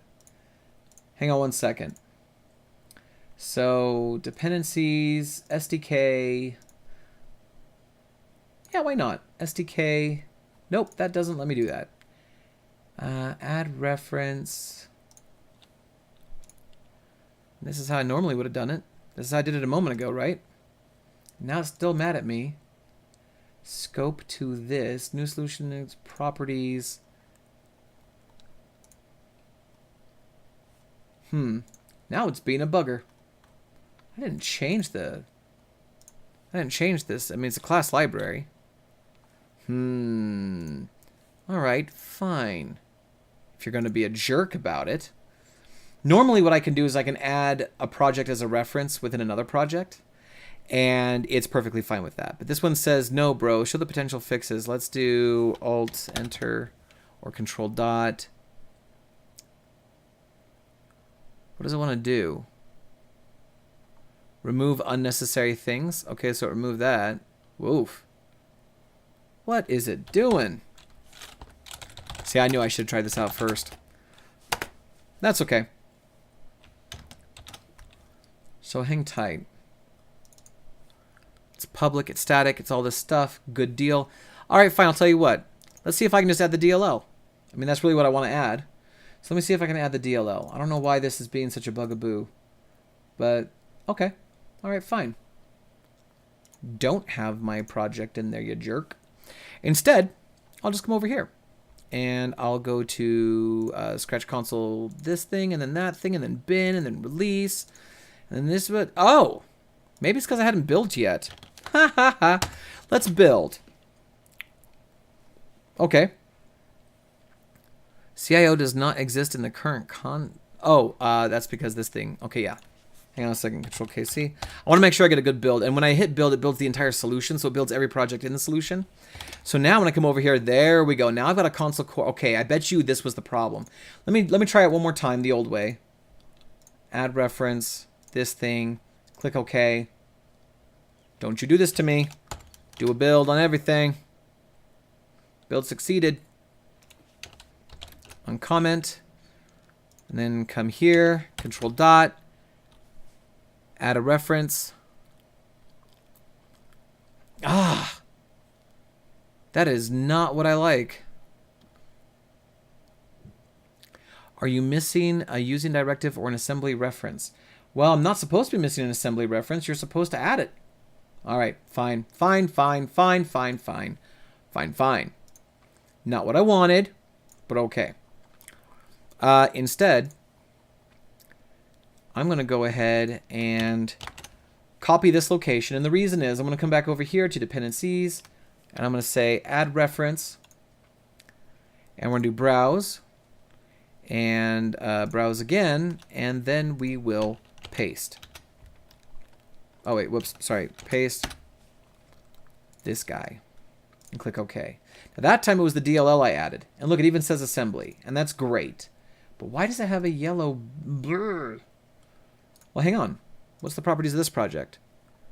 .NET Core 2.1, and it's a console app. Okay. There's my startup. Boosh.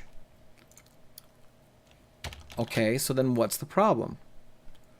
Well, I wanted to show you how to use a library, and now I can't even use a library. What the crap happened?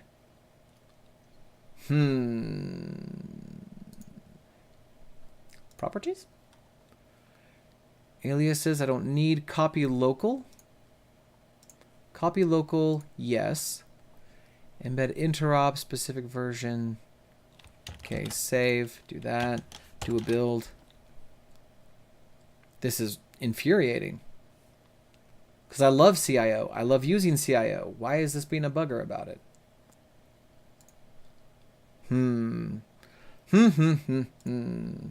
This is trash. Assemblies, scope to this, properties.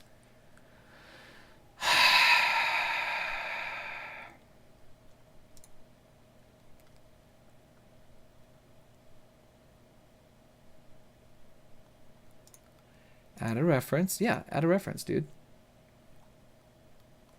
Hang on a second. Hang on. Oh, look. It added the project now. Why is this so mad? See, the thing is, it has like a yellow triangle, but it won't tell me why it has a yellow triangle. What does scope to this even mean? I've never had this much trouble with this. I've always been able to add a library just fine.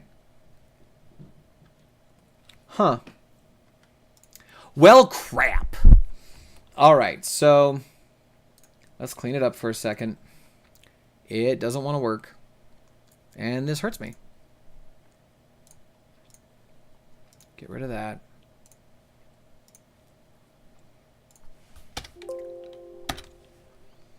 Huh. I can't add anything here. I can only add here. How interesting. What happens, though, if I let it do all the work for me? Add reference to this thing. Yeah, do it. I guess. Could not be found. But why couldn't it be found? Now I want to fix this like so bad. Console.io core, which is also using system, and everything is public, and it is part of a library. Well, Craptown. Shoot. Well, I'm at a loss. All right. I will fix that. I will fix that and I will show it to you. I will research this and I will figure it out and I will show you how it works. I'm just sorry that I can't do it right this very moment. But that's okay. Not too worried about it. We'll come back to that later in life. My apologies, folks. Okay. So, let's do something else a little bit more interesting then. You know, one of my favorite things to build when I'm first learning a language, when I'm trying to practice some things, I like to build a number guessing game, which I give as an assignment in my class. You guys know that if you've been in my class. But the number guessing game is super, super easy. You get to basically say high or low, and you know, you get to use random, so you can choose a number that the user has to guess. An even more interesting thing to do is for the computer to guess the number the user is thinking of. But that's another assignment for another day. It's not that hard either, especially if you're familiar with binary progressions or binary search. But anyway, so let's clean this up just a little bit. Let's see, do I want to actually, number guessing game is fun. I don't want to do this. See, what I want to do is I want to show you how to build classes. Number guessing game doesn't really need a lot of classes unless you want to do like a player. Unless you want to have like a player in there, right?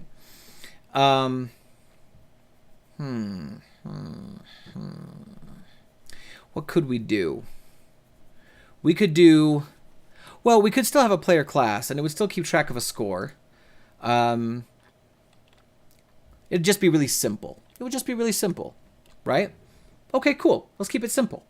So in our Scratch console application, I'm going to go ahead. Actually, no, not Scratch console. We can make new projects. Let's just make a new project. I'm going to add a new, oh wait, sorry.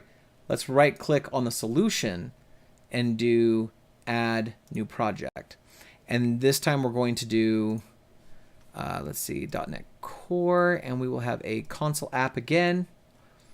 And we will call it number guessing game. And hit enter.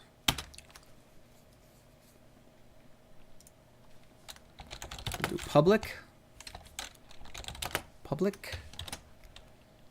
And we will get rid of that for right now. I'm okay with, we can leave the main here, or we can put like in its own class. Usually when I teach Java, I say, hey, have a driver, and that way everything is portable. So I'm just going to leave program as like my driver, okay? I'm going to add a new folder called controllers. I'm going to add a new folder called models, because I believe in keeping a clean house. And we're just going to build the UI, the console interactions right into the controller. And then in the future, once I figure out what's going on with my library demonstration, then I'll change that to a library when I can fix that. All right, so let's go ahead and let's add another class. And we're going to call this the player class, right? Player. I have a habit of making everything public until it shouldn't be. And then under controllers, I'm going to add a class called Game Manager. Is that right? I want to call it Game Manager. Let's Game AI. Just call it Game. No. Game. Oh, if I call it Game Master, you're going to think of the RPG thing, huh? Yeah, let's just call it Game AI. For right now. Good names are good. Here's hoping this is one of them. And we're going to have a private... Let's see. Do I want to make everything static or not? I'm going to allow, for the purposes of our demo, I'm going to keep game as static, and I will make player instance-based. To that end, if I really want to, I can make this a static class. So private static, and then I can have a player object called player. And we'll get to that in just a little bit because player doesn't exist yet. In fact, let's take a moment and let's make it exist right now so that game will compile. So let's come over here to player, and we're going to have a private field called string. Let's see. And just because we're on the topic, I will go ahead and show you that if you want to make it final, but you want to make it final at runtime, like we won't know what it is until it's built, then we can make it private read-only string called name. And the companion to that, if you're going to make getters and setters, is something in C# called a property. I love properties in C#. I love properties in C#. So if you want, you can just make a public string, and then by convention, we name properties after the field that they are marshalling, usually with a capital letter in the first, at the beginning, just like a method would be named, whereas fields start with lowercase letters. And so we'll say public string name, and then because it's read-only, because I can't set it except directly and during the construction period, I'll have a get that has a return name with lowercase n. So this is a C# getter. In Java, you have get name, set name. In C#, you create properties named after the field, and then when they go to use it, it looks like you're interacting with that field. It's very clear. It's easy to use. It's very communicative. So I like doing this. Normally, I would use what's called an automatic property, but I kind of want to show you the breakdown here. And I'm not sure if I would use I don't know if I can use an automatic property here because it's a read-only field. Maybe I can. I'll play with that in just a second. But anyway, so we have a name, right? And then I'm going to use the automatic property to say what the score is, right? And we'll have a let's see, we'll call it wins, and that will default to 0. I'm going to do our copy pasta action and call this losses, and we'll default that to 0. Forgot the semicolon. These are automatic properties. If you don't know what these are, it would be the same thing as if I said private int win equals 0. And then here we had a getter that said return win, or I should call it wins, excuse me. Return wins. I'll fix that. I'll fix it. I'll fix it. There we go. Return wins. Oh my gosh. There we go. You don't want the property calling the property. That's infinite recursion. And then we have wins equals the value that was passed in during the assignment. There we go. So now we have a full manual property. We call this a full property. I could have done prop full and gone that route. In fact, I'll show you that really quick. I could have gone prop full, tab, that's an IDE thing. Yes, it's an int, it's called wins. The property is called wins with a capital W, hit enter and I'm done, right? Except that I want to come up here and do a default value. So I could do it that way. And this is just a private field that is returned or set based on how it's used outside of the class or even inside the class through the property. However, these are just vanilla. These are just vanilla. They don't have any special business logic whatsoever, right? They're straightforward, right? That's it. So if they're just straightforward, if they're just vanilla, then you can get away with an automatic property where you say, yes, it's an int, it's called wins, and I'm done, right? I'm going to give it a default value of 0, and I'm done. That line there is exactly the same as what I had a moment ago where I had private get set. Same thing. Same thing. One of my favorite features of C#. It's a small thing, but I had to work this one time when I was in industry. I had to. I apologize for the chime every time I hit my hotkeys. When I was in industry, I had to help with the migration from the old .NET technology for web development to the new .NET technology for web, and as part of that, I had to build these sort of reflective model classes. I had to take the models that currently existed, make a version of those models with properties that mapped one-to-one and all that stuff. And it was just lengthy periods of time with me just making property after property after property after property after property with no special intelligence, with no special business logic. And so I found out about, I already knew about automatic properties, but I found out how I could use them usefully and just made a whole bunch of them. Automatic properties became my hero because it saved me hours of time. So just something to be aware of. Something of which to be aware. All right. So here is our player class. Now I've got a constant here. If I've got a constant that is an instance constant and it's not being set by some dynamic evaluation here, then I better have a constructor. Hey, fun fact, if you type in ctor tab, it builds a constructor for you. Very nice to have in this IDE. And because I need name to be set, I'm going to go ahead and have a string name, and then inside here I'll say this name equals the name that was passed in, and you guys have all seen this before, and we will default wins and losses, and I'm not going to worry about anything else for right now. Except I do want to have a useful way to print out this player, and the best thing to do there, if I want to usefully print out this player, what do I have to do? Well, I need to make an override, right? I'm going to do a two-string override.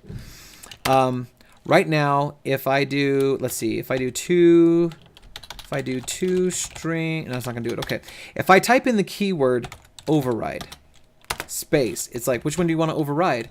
Which of these three things do you want to override? And I'm like, oh, I want to override a two string, and it gives me the stub for a two string. Right now, all it's doing is it's returning the original two string value. In other words, the default behavior. We don't want that. We don't want that. And I've shown some of you how to be real developers in terms of let's not concatenate, let's use a string builder. And they have string builders in C# as well. Sweet. So I'm going to do sb.append. Notice that's append with a capital A. And we're going to start with the player name.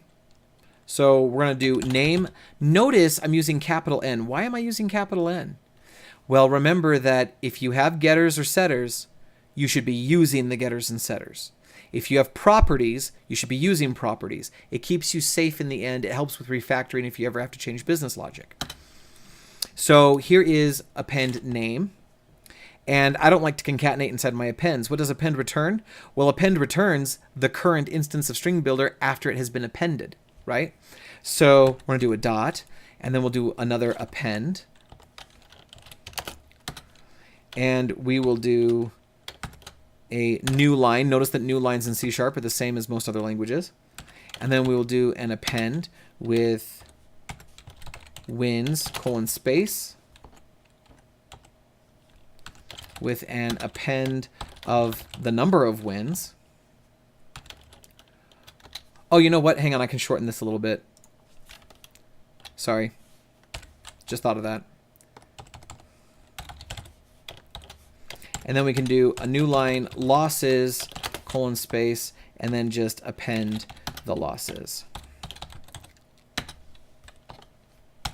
And then when we return not base toString, sb.toString. Very much like what I've shown you before. If you've ever been in my class, if you've ever seen my code demos, very much like I've shown you before, right? So we're going to go name, wins, losses. Boom. We're done. Okay? So this is our player object. Notice that this is a very simple object. In fact, there's not really much in the way of intelligence at all. I will accept any name including null. I will accept any name including trim empty or empty. It doesn't really matter. I will accept all of lorem ipsum for my name. If you don't know what lorem ipsum is, it's a very useful thing in development. You want to look up lorem ipsum. There's also the Samuel Jackson version of lorem ipsum. It is not for the weak of heart. All right, anyway, now that you're all leaving my stream to go look up those things, now let's come back over here to game AI, and if we're gonna make it, we're gonna have a method for creating a new player and for all that stuff, right? Also, we're gonna have a private. Oh wait. I'm sorry. Hang on a second. I'm getting ahead of myself. Notice that player there, where it's like red underline. It's because it doesn't know what a player is. So we hit Control dot, and it says, "Hey, would you like to use this namespace which has our player in it?" I say yes, and so now player is a thing. Cool. Private static random rand. Let's call RNG. I like RNG. Equals. Let's go ahead and just new that up right now. There's no need to wait. And we're going to have a public static void play game method. And that method is the one that our program is going to call. We're going to call gameai.playGame. And we want to add a using so that it can be seen. And now we are wired up, right? I'm going to close that. I'm going to close this. Come back to that later in life. At least I hope that was the right program. Yeah, it was. Okay, good. All right. So here is the play game method. This is where we want to have the high-level function of everything we want to accomplish. What do we want to accomplish? Well, we need to be able to create player.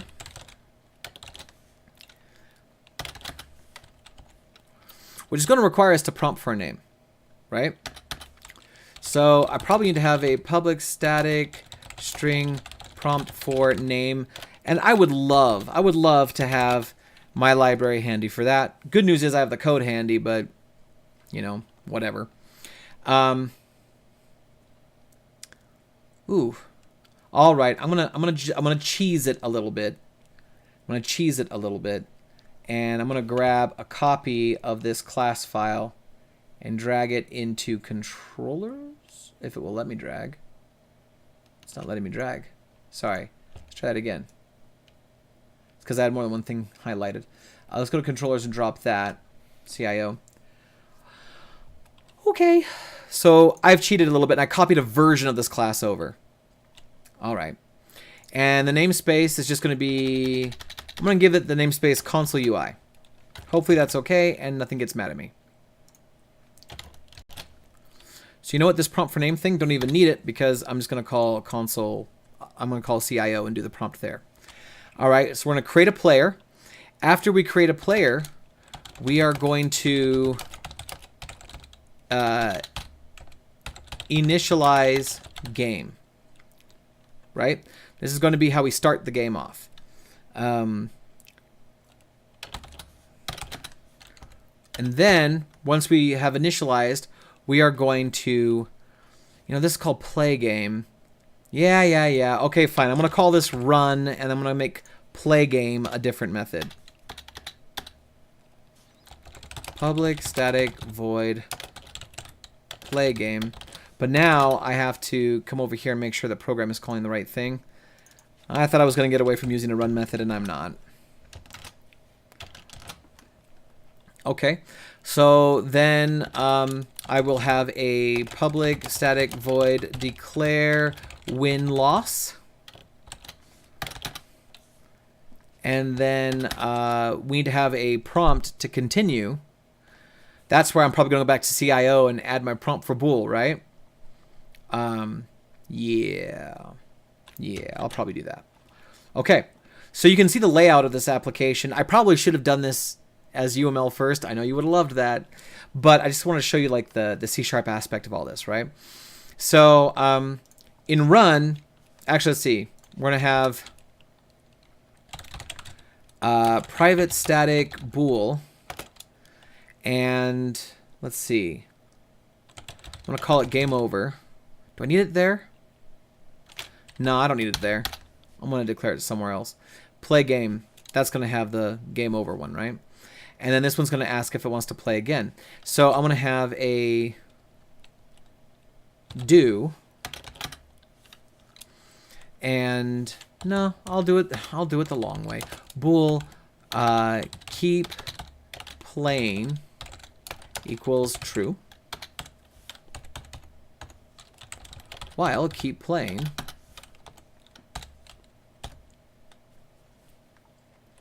and then here we're going to let's see, I'm going to call initialize game.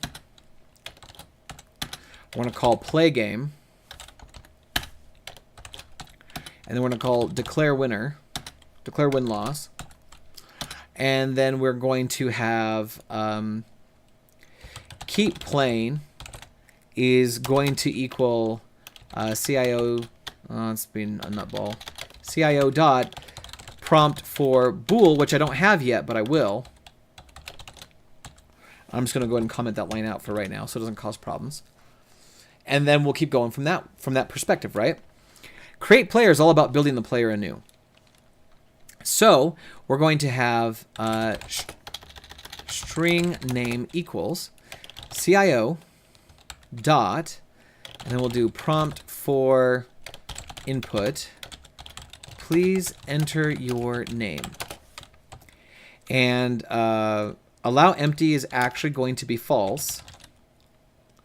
And allow null is already false, so I don't have to pass it in. Isn't that kind of convenient? Isn't that kind of cool? Wait till I show you named arguments, then it gets even more fun. All right, so here we go. CIO, let's see, what's the problem here? Oh, I got to add a using console.io core, blah, blah, blah, blah. Which is interesting because, wait a second. I changed this to console UI, right? I changed this to console UI. This isn't the other thing. But it thinks I'm trying to do, let's see, adding, why does it want that one?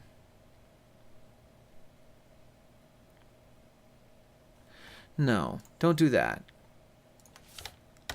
Let's add a using console UI. Why? You, right there. Oh, because I changed the namespace of the wrong file. Ha ha ha. Oh, dang. That's why.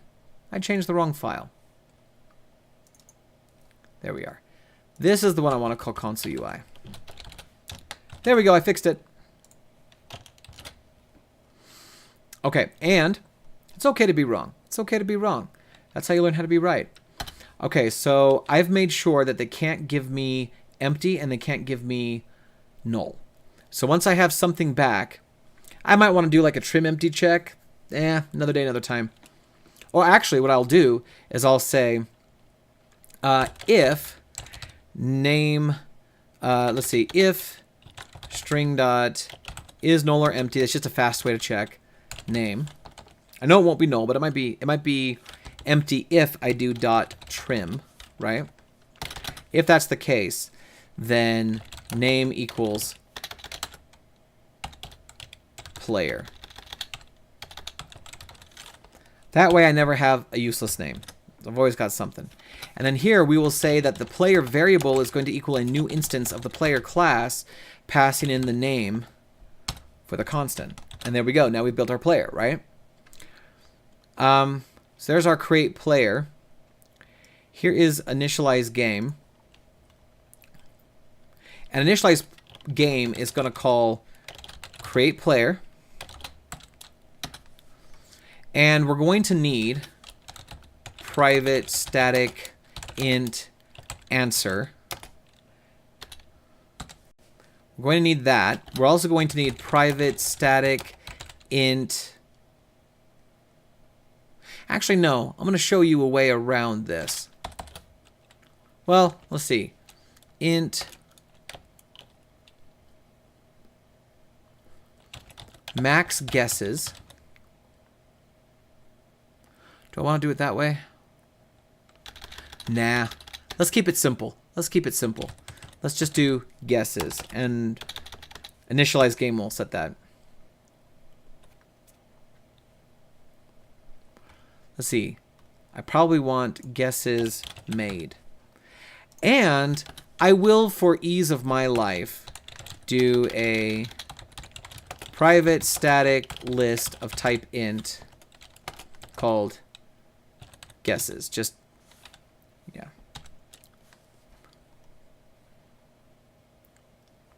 Yeah, these are kind of similarly named, aren't they? Guesses, guess count. There we are. Guess count. And then we have the guesses collection, right? I'm using a list here instead of an array because that way I can just add values in. I don't have to do like an index check. All right. So here is how do we actually initialize all this stuff? Well, first we are going to say that answer equals rng.next, and let's say it's always between 1 and 100, right? It's always between 1 and 100, but just like you've seen in other languages, if I do an upper bound of 100, it's going to give me just 0 to 99. However, if I'm not mistaken, there's an overload of this that takes in a minimum value, and the minimum value is inclusive. So I could just do 1 to 101, and now I have my inclusive min and my exclusive max. I'm trying to see if it tells me anything else. No, okay. But there we go. That's 1 to 100. And then we're going to do guess count equals 0. And we're going to do guesses equal... we can do this. Check this out. I'll make sure it's never null. Equals new list of type int. Bam. And then down here, all I have to do is do dot clear. And now that list is emptied out and it's fresh and I can start all over again. Create player. And yes, I realize I can mathematically derive the number of guesses they've made based on how many guesses are actually in the list. But I'm just keeping it simple today. Even simpler than simple math. So,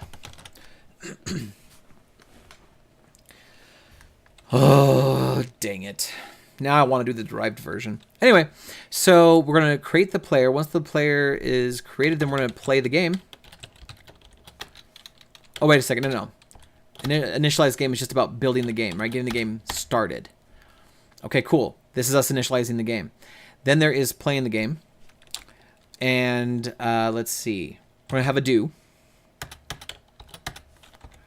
And then while guess count is less than 5. Now we can do this, right?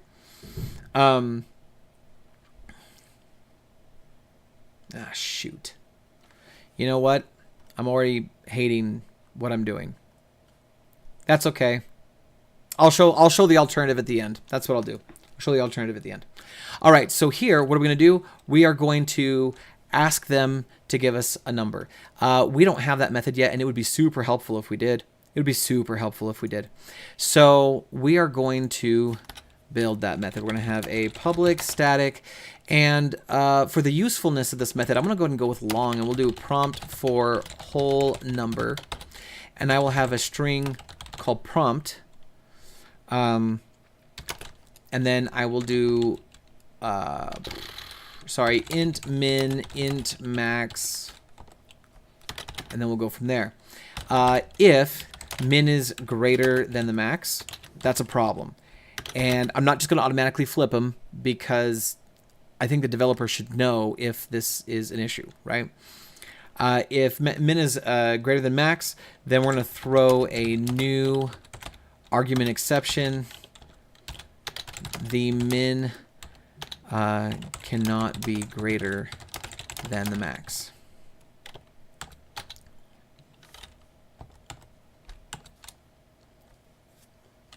And if we wanted to, we could do some really cool string substitution stuff here. I'm not too worried about it right now. Just keep it, the min cannot be greater than the max. Usually they'll show you what the values are. I should probably think about that. And then if is null or empty, string.is null or empty, and then we'll pass in the prompt.trim. If that's the case, then we will say that prompt equals enter a whole number between hang on a second. I'm trying to decide how I want to show this to you. I guess we could just do concatenation. Not a big deal. Min and max.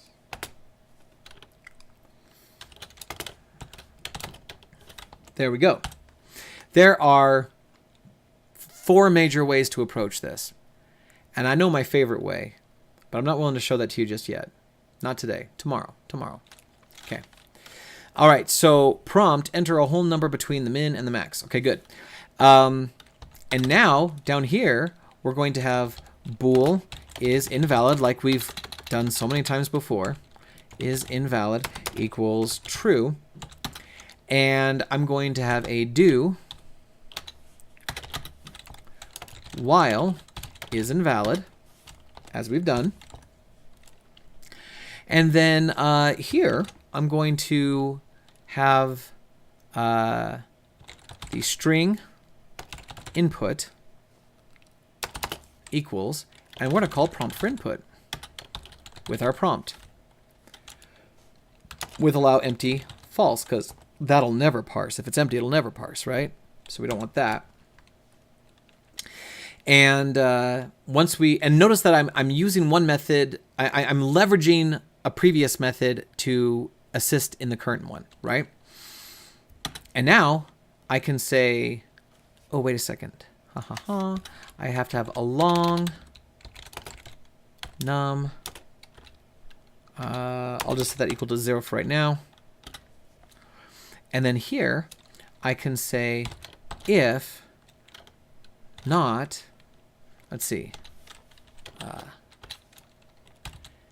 is invalid equals, and we can do long dot try parse with our input and our out to num, and num is greater than or equal to min, and num is less than or equal to max. It occurs to me I don't really need those parens. There we go. So we're going to try to parse whatever they gave us. If it parses successfully, we're going to make sure that it's greater than the or equal to the min, and that it's less than or equal to the max. And this is how we figure out that it's valid. I keep doing this to myself, huh? So I can just do if not this try parse, or if num is less than the min, or notice how everything is just flipping to the opposites. Num is greater than the max. In any of these cases, it immediately turns true. We're done. We don't have to check anything else. So if it fails to parse, it doesn't even check these other two things. If it parses correctly, but it's less than the min, it doesn't check max. If it parses correctly, it's not less than the min, but it is greater than the max, then it's still going to be invalid. Okay? And if that is the case, then we can say if is invalid. Whoopsies. Oh my.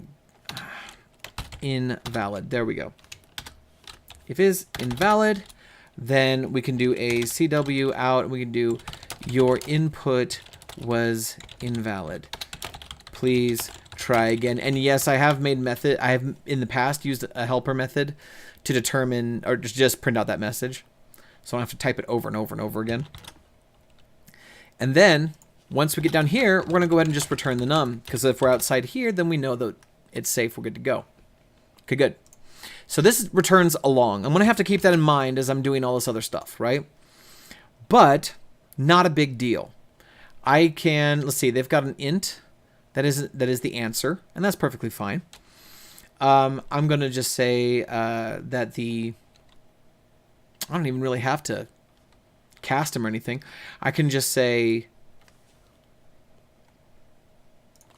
here I can do int current guess equals 0, which is never okay. It's never going to be right. And then here I can say current guess equals CIO dot prompt for whole number. And then I can say, I can either just pass in nothing because it's the automatic. Oh, hang on. Let's come back to this method for a second. What kind of automatic stuff do I want here? Well, first of all, I don't want ints, right? I want longs. And the default for my min is going to be long dot min value, and the default for my max is going to be long dot max value. And my prompt, I'm just going to default to null. And then that way, inside this method, it'll be null and I'll just get the default message, right?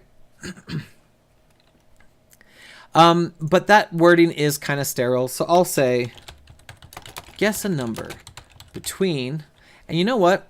I'm going to come up here and I'm going to declare private static int min equals 1 and private static int max equals 100. This allows me to dynamically change things later if I so desire. So then down here, I'm going to say max plus 1, and this one's going to be min. And then down here, I'm going to say, let's see, between, in fact, to keep this kind of clean, I'm going to put this up here. I'm going to say string prompt equals, and then we'll do that, plus min, and guess the number between this and the max. Very similar to my default, but a little different. And then here, I'm going to pass in the prompt, the min, the max. This makes it way more readable. This makes it way more adjustable. The current guess is an int. So I can just change that to a long if I want. And then I should still be able to compare things. It shouldn't be a problem. So then here's my current guess. And then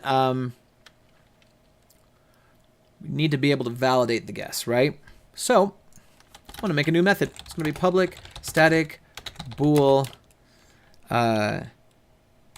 validate guess. And it's really just two things. It's between the min and the max, which I wouldn't have gotten a number outside of that anyway because of my prompt, so I don't have to worry about that. What I really have to worry about is whether or not it's part of the collection, right?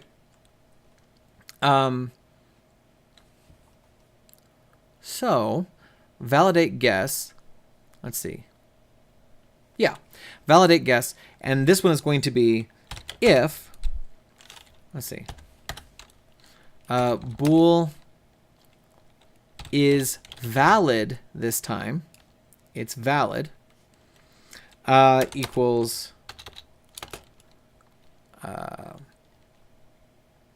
guesses dot contains. Here is gotta pass this in. Long guess, and actually that means I've got to have a collection of longs if I'm going to store them as longs, right? Long. There we go. So if it contains the guess, then it's not valid.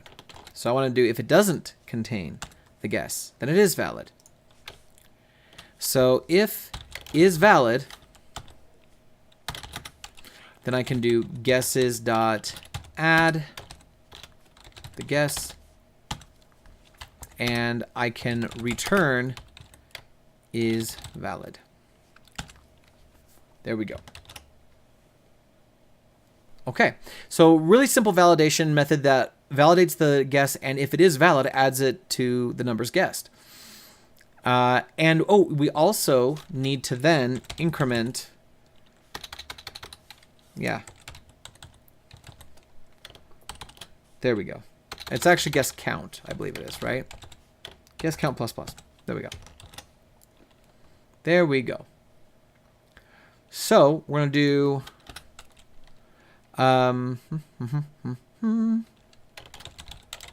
validate guess, where I pass in the current guess.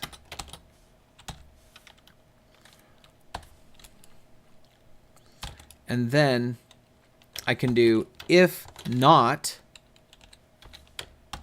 valid, then I can say CW, you already guessed that. Please try again. And I think I'll even add an extra line of white space there. And then we just keep looping, right? Otherwise, oh man, hang on a second. We're playing the game, right? Let's see, There's current guess. We'll do and current guess does not equal the answer. There we go. Okay, cool. So then here, else, if it is a valid guess, let's see. If it's not valid, if it is valid, then else if current guess is less than answer, then I have to do this out. Sorry, I feel dirty now. Your guess was too low. Or I could even keep it simple. I could even just say higher. And I can do else if current guess is greater than answer. Then I can do CW tab, and I can just say lower. Now notice that I've got if, else if with no else. Because what's the else? The else is if it's a valid guess and it's not less than the answer and it's not greater than the answer, then what is it? It's the answer. They're equal. I don't have to check for that, right? I can just stop there. The loop will stop. And then we can come back up to here and we can declare win-loss. Now, that will be hard to do if I can't analyze if it's a win or a loss. So I can do one of two things. I can either make current guess a member of game AI, or I can simply have a private static bool for player 1. And I'll just change that to false. During the initialize game phase, we will change player 1 to false as an initialization thing. In fact, to that end, I don't really need that there because it'll initialize every time. And so we have player 1 false, and then in here, I can say, now I can simply have an else, right? Now an else makes sense. I can say else player 1 equals true. And there's a few different ways I could structure this, but I feel like this is pretty concise and pretty easy to follow. And then down here, we just have to say not player 1. In other words, if guess count is less than 5 and the player hasn't won yet, keep going. Once the guess count is 5, or the player did win, then we know the loop needs to stop.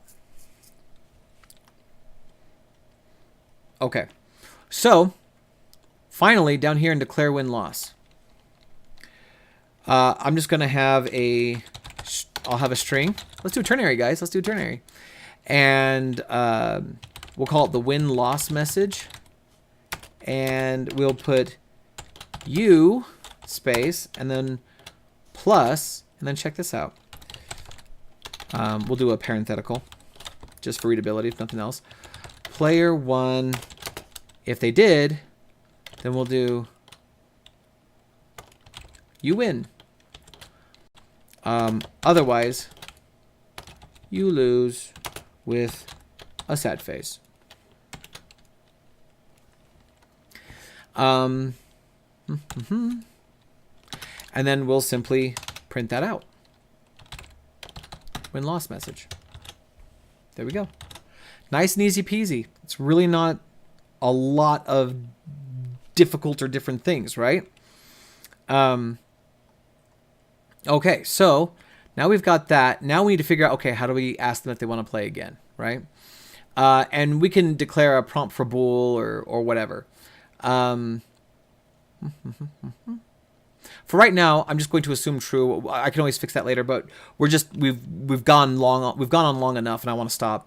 So I just want to test this. I haven't actually tested this yet, and you're not done until you test. So let's see, new list. Oh, that's a good point. Hey, check this out. Something called type inference in C#. Oh no, it's not working. I gotta do this time. All right, that's fine. I'll show you type inference another time. All right, so we'll build. And we will... Oh, you know one thing I forgot? We built this player object, and then we never actually did anything with that. So declare win-loss, and we can do... I wonder if I can do it like this. Player 1, if so, then player dot wins plus. Can I do that? I don't think so. I don't think I could do that. I think I have to say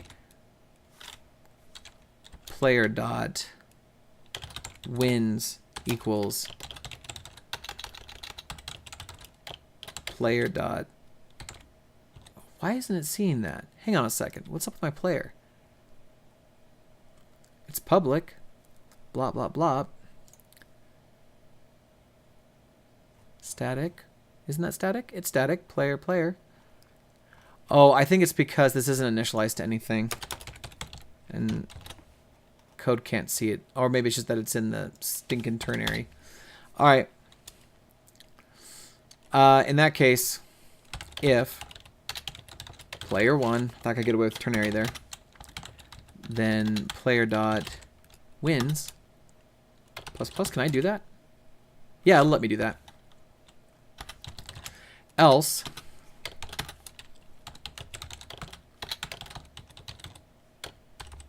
there we go. Easy peasy.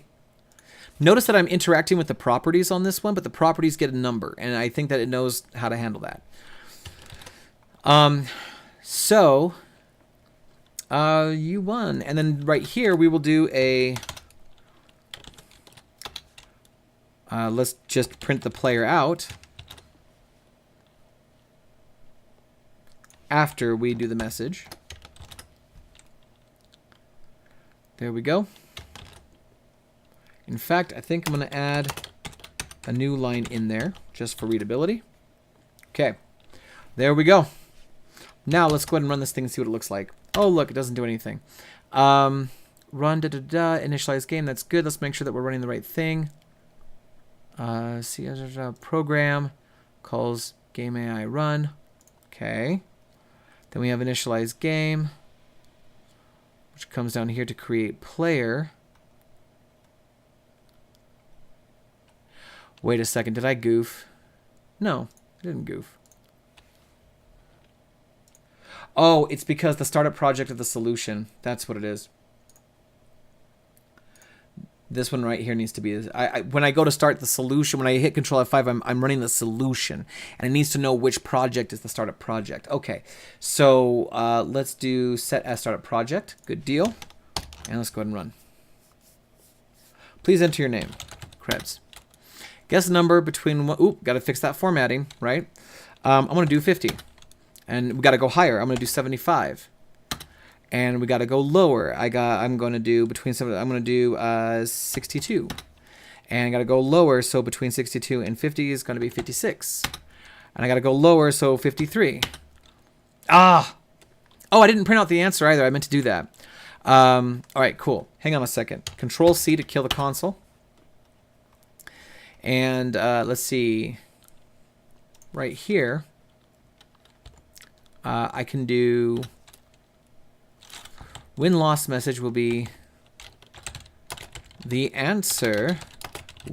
Come on. The answer was, let's see, the answer is, come on, please. There we are.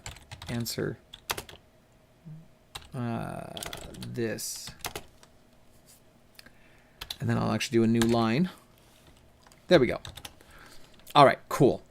So now we've got that. In fact, if I want to cheat a little bit just so that I can test it and make sure that it works the way it should, then over here, just before play game, we are going to inject just a really quick CW. The answer is, and that way we can make sure that our code is running the way it should. This is just for testing purposes. So let's do that.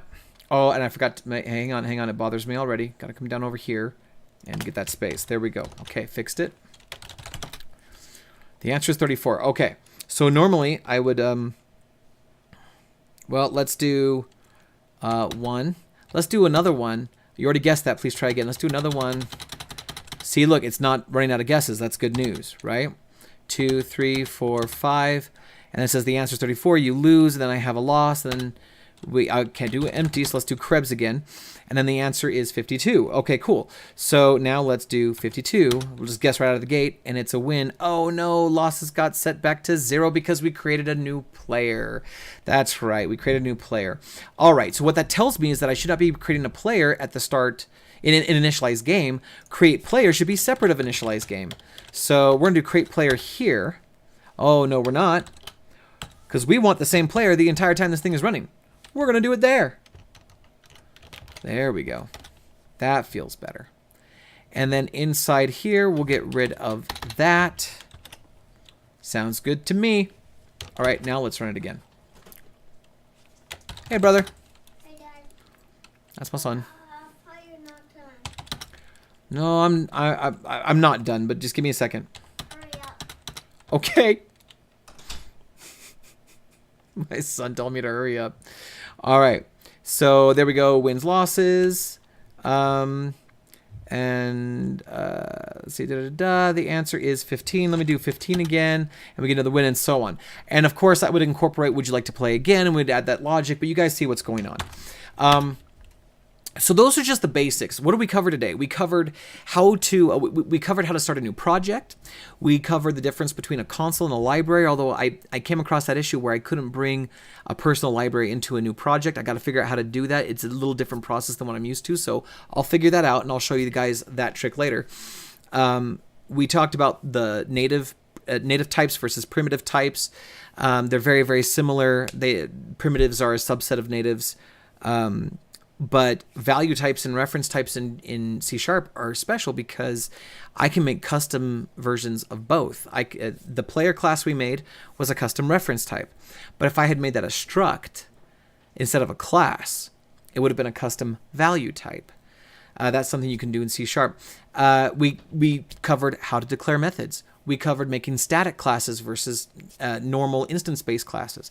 We talked about what an assembly is. We talked about properties and encapsulation just very, very briefly. We also talked about overriding methods that are allowed to be overridden, like the toString. We covered a lot of ground here, but these are just the C# basics. The language of C# is so profoundly feature-rich, right? So feature-rich. And there is a ton yet to explore. Tomorrow I'm going to do one more stream. It'll be at 1 o'clock. I said 10 a.m. previously, but it's going to be at 1 o'clock because I have a dental appointment in the morning. Shouldn't be a problem, though. And Tomorrow we will discuss more advanced concepts. We'll talk about some more intermediate, semi-advanced stuff. I don't want to get too deep into the weeds because going from basics to like deep dark corners, not helpful. But I'm going to show you some of the more advanced fun features of C#, the things that make our lives so much easier as developers and are kind of sexy when you look at them. So be prepared for that tomorrow, 1 p.m. Mountain. If you have any further questions, if you'd like to email me, you can email me at professorkrebsmedia@gmail.com. Or if you're one of my students, you know what my teacher address is. You can also message me on the Discord if you're a member of our Discord server. But until next time, thank you very much for going through this with me, for exploring C#. I hope that it has intrigued and piqued your curiosity. And until next time, be epic. Don't suck.